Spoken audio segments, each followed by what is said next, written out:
In the reply, Mr. President, the Secretary quotes a long-term policy objective which is very important in my eyes, and that is to make sure that no student will be deprived of education because of a lack of means.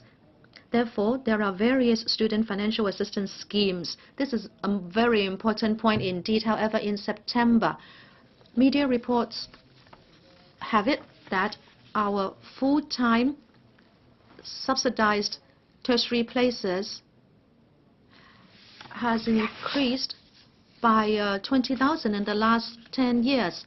However, the number of students receiving subsidy has been reduced by 3,000. My question for the Secretary is the report true? If it is, why is it that there are more students but fewer are receiving subsidy? Is it that the Hong Kong family is more affluent on the average? If that's the case, so be it. But my worry is that, in fact, it is more difficult for students to get subsidy. Why is it that tertiary students in Hong Kong have to take out loans in order to further their education? Secretary. Thank you, President, and the question. Let us look at this from 3 angles, and let us be careful about the definitions and whether we are talking about the same cohort of students.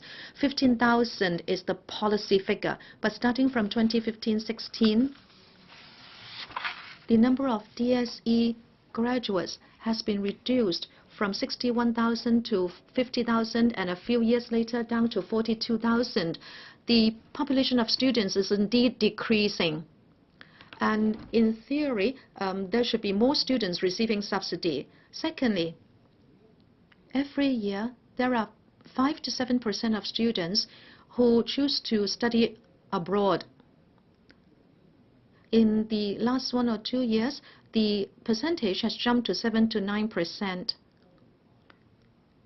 Maybe students want more diversified development. And number 3, as I said, some students have chosen to further their studies in quality universities on the mainland.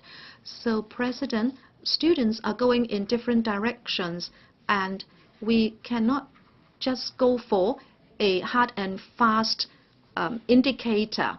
But what is sure is that the 15,000 places will not change, and if the population decreases, then in theory the ratio should go up.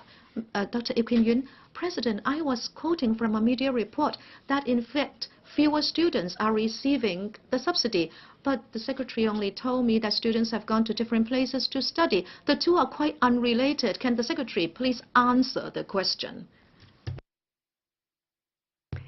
Any supplement, Secretary? President, I said that there are different levels of subsidies. Some are grants, some are interest-free or interest-bearing loans. So it depends what students are getting. And secondly, there are other forms of subsidies, including